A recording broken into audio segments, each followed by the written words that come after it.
Welcome to Painting and Travel. I'm so glad you're here to see the beautiful orchids, which is the subject of Roger's next painting.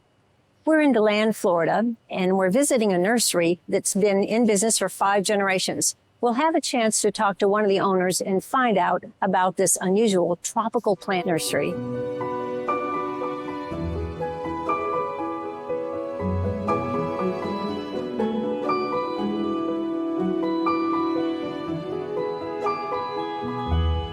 So we're in the nursery here with George Hauserman, and this is a family business that's been going on for several decades. 5 generations. 5 generations. And with the orchids, I always look at them and think, oh, I wonder what it's like to take care of an orchid because they look so beautiful and so delicate. Mm-hmm. How do you care for them? They're really not as delicate as everybody thinks. These plants in front of us here were shipped in from Taiwan in this pot, just like this. Oh. And so it's spent over a week in a box. They are in short spike. Flower spikes are just started. And then as the grower that we get them from finishes them off, we put them into a nicer pot usually so that they stand better. These pots only have 1 hole in the bottom, which is not really good for drainage. You want more than 1 hole. So we repot them usually into another pot.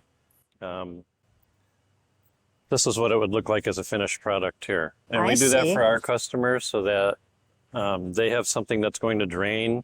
The biggest thing that I see is overwatering on these. Overwatering. Yeah, and it's not so much that people are putting too much water on, but a lot of the containers that people sell in some of the larger stores don't have drainage in the bottom. Oh, it holds the water. So even though the pot inside has drainage, the cup does not. Oh, so they're getting too much and they're kind of rotting. Yeah. Okay, and they I'll rot. remember that. Yeah, orchids grow on trees. They're epiphytes. And so if you keep that in mind, they don't have any potting media at all on a tree. They're just stuck to the tree. So they can get wet every day, but they're drying right after they're done getting wet. Well, that's fascinating that they grow on the trees. And of course, I've seen pictures and movies where they have the lovely orchids hanging from the beautiful trees, a little Spanish moss. Where do they get their nutrients? They get their nutrients on the outside of the tree from the decaying bark matter and leaf matter that's on the tree. They feed off of the nutrient that comes off of that. In nature, you can see how we stake these up. In nature, these would not be like that. They would be hanging down. The plant would be up in the tree like that. We stake them just because we can get them for transport, and they do show nicely this way for your table too. Yes. Otherwise, you have to have it hanging. Yes, otherwise you might get a neck injury looking up at but it's very natural for all orchids to be hanging down. They're always in a tree hanging outwards pretty much. The new growths start small, and then as they get larger, they just kind of lean down. Well, that explains a lot because I know the medium that is in the plant base, it doesn't look like dirt. It's a sphagnum moss.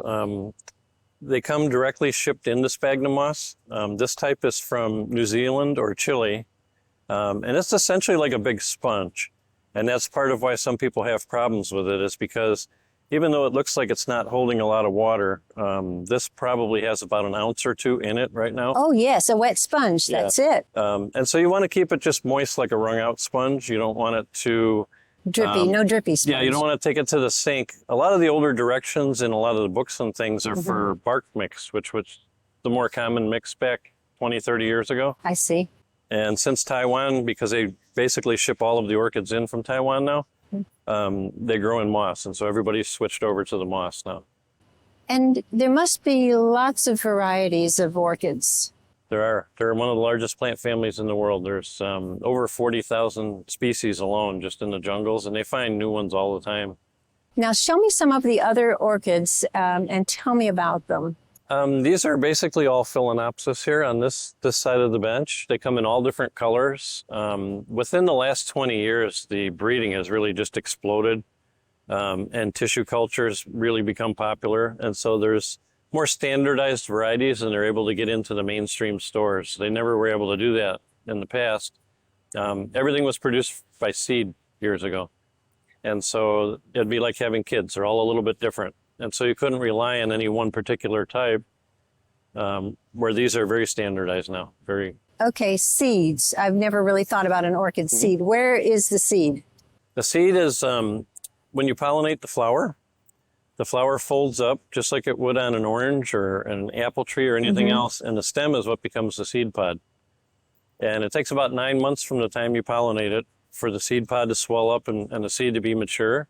And then we would pick it off and send it to a laboratory, and they sow it all in sterile conditions. How many seeds would you get from one flower? You can get a lot. You can A get over lot, 20, okay. 30,000 seeds per stem.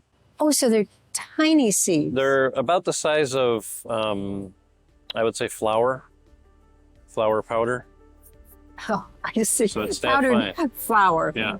The FLOUR kind. FLOUR, Okay, yes. so they're that tiny. Well, Yeah. that's why I've never seen an orchid seed, I guess. And there are people on eBay that sell orchid seeds, and it's something I would never buy because you need a laboratory to sow them. They won't you can't just put them on dirt, they won't grow. They need specific media in a sterile condition. And then you get about 90% germination. You don't get 100% still. But in the wild, it'll make seed pods every year. The bees and things, moths will pollinate them, and they'll drop seed pod after seed pod after seed pod, and finally one plant will start somewhere. Just hit the right spot.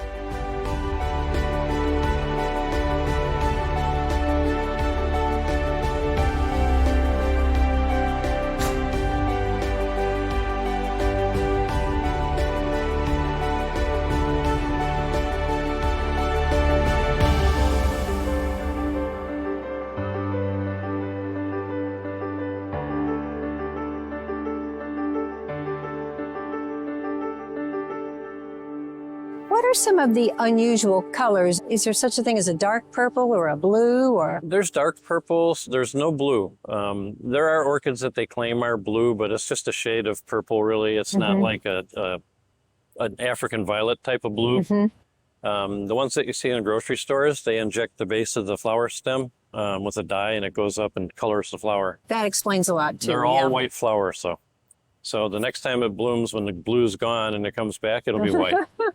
I see. That's interesting. I didn't know that.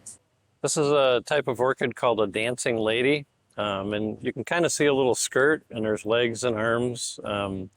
Pretty popular flower. These are been bred over years and years to get warmth tolerance to them, to get fragrance. This one smells like chocolate. The name of it is Aka Baby, and it's raspberry chocolate is the name of that specific one. It smells like chocolate. There's several different ones that we have that smell like chocolate. Just slight variations in the color of the flower. A lot of orchids have fragrances, and people aren't aware of that. They're fragrant at different times of the day, depending on what insect pollinates them in nature. If it's a moth, they'll be fragrant at night. If it's a bee, it'll be during the day or in the morning. Now that's fascinating. Charles Darwin's theory of evolution comes from an orchid. Specifically, it's one type that a moth developed a proboscis to go down in and pollinate. And it turns out it was a different moth. It wasn't the one he thought. Oh, wow. Dancing lady. Well, with so many different orchids, there must be tens of thousands of different names to go with all these. Oh, there is. There is. Different Well, all of orchids. the species are in Latin. And like I said, there's over 40,000 species. And then the hybrids on top of that now, there's probably well into the millions of hybrids. And remind me again, what is a hybrid? A hybrid is if you would take the pollen from this one and put it onto this one, and you would be crossing these two together basically and making a new hybrid. One of the drawbacks to that is you have no idea what's going to come out of it usually. If you've bred with that plant multiple times, it does show certain traits that carry through. So after time with breeding, you learn. But the first time, it might be all ones that aren't even saleable, that flower crippled, and so you really have no idea until you do it. If you cross these two together, though, the seeds that come out of that, you may get up to 10,000 seeds. And you want to raise as many as possible because the one good one that you're looking for is in that group somewhere. And that would be the one that we would select out and clone like these and make 10,000 of that one plant. An ongoing science experiment. It really is. And they're starting to do a little bit of genetic manipulation with these now, too. And like I said, everything's done in Taiwan now. It's really not done here much anymore. And there aren't many studies here. The whole orchid market's changed drastically in the last 20 years. I see. It's become much larger because they're offered now to the general consumer in a store, where before it was a collector item. Really only the wealthy people collected them, a lot of doctors and things. The genetics were really kept well track of because of the people that were raising them. Were very into record keeping. They're a little bit lost today. None of these have names anymore. And so to breed with them, you can't really name it anymore. So you have to stick with things that are named and have a genealogy that can be followed. Well, I guess that richer people could afford them and the place to put them in their home. They might have a little greenhouse. Sure. Sure. Back when my great-grandfather started bringing orchids in, they were bringing them directly from the jungles. And there really wasn't much communication on how they should be shipped and everything. And so they lost a lot of plants coming in because they were packed incorrectly, they weren't dried. And over the years, they developed better techniques. But it's kind of like bringing a wild animal in and trying to train it to be a house pet. It took a while to breed them into the types of colors that we wanted and the type of growth patterns we wanted. There's cool growing species and warm growing species. They can cross cool growing species with warm growing species to try to increase the warmth tolerance of them. One of the varieties we carry called Miltonia, which is a pansy orchid, we only carry until Mother's Day because Florida's just too hot. And you can grow them indoors. We tell all the customers that buy them, make sure you bring this in during the summer. When your air conditioner goes on, bring it in the house. A lot of them grow up in the upper elevations in Colombia, and so they're used to cooler temperatures all day and night. But some of them can be grown in the house, and there's some pretty elaborate setups I've seen some of our customers put together with artificial lighting and misting systems and things. George, thank you for teaching me about orchids. They are fascinating, and it sounds like the varieties that you could come up with are endless. Pretty much.